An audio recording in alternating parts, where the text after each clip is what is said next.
Begin on the floor in a prone position with head resting either on a pillow, on the floor, or on the hands, having the knees bent and simply beginning a swiping motion of bringing the feet across the body from one side to the other.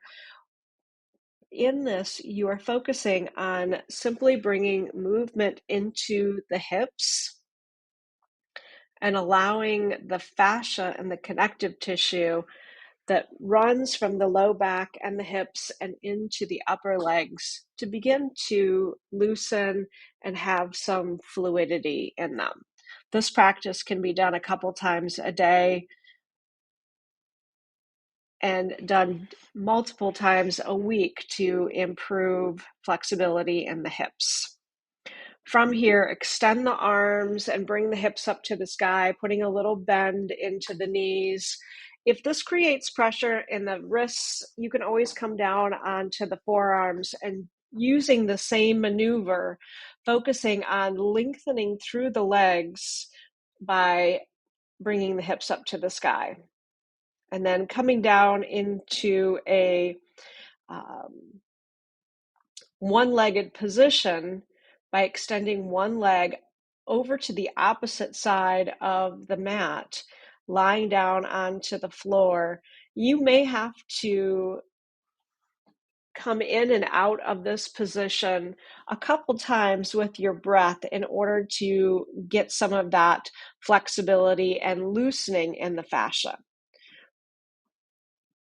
The first few times that you do this, please make sure to listen to your body. Do not push yourself into pain, and always feel free to come in and out of the pose a few times before settling onto the ground. This next position is crossing the legs at the knees to come into what's called a cow's head pose. As we're in this pose, you're going to find the sticky points in your fascia, in your body. And as you come forward, I invite you to inhale. As you come backwards, exhaling and finding the place where you feel a resistance in the body. Trying this on both sides, and as you do so, again, reminding yourself that this is a practice of consistency. The more you use this movement, the more you will be able to increase flexibility. And when you're on the opposite side, always be mindful that one side may be more open and spacious than the other. Simply information and to be used as a way of helping you to find where more balance can be brought into the body. For this next position, you're going to again come back into a tabletop position and simply working on bringing movement into the bottoms of the feet by tucking the toes for a moment, coming up onto the toes and bringing the heels back, bringing the hips back towards the heel, only staying there as long as you are able to tolerate that position. This resting pose that you see in between each version is a way for you to bring more spaciousness and to bring more breath into the body. This next position is to be used as a way of introducing more spaciousness into an area that doesn't really get a whole lot of work. This area is best reached by utilizing a yoga block. The position of the yoga block is going to depend on your specific body.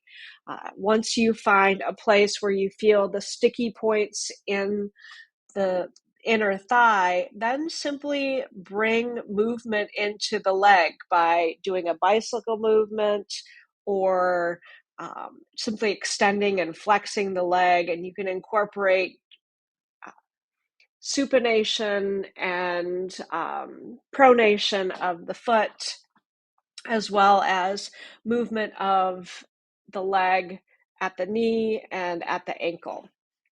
Coming into it on the other side, again, each side may be a little bit different. So first, finding the place where you're able to feel the sticky point in the inner thigh area. And you may have to adjust the block a few times in order to be able to find that.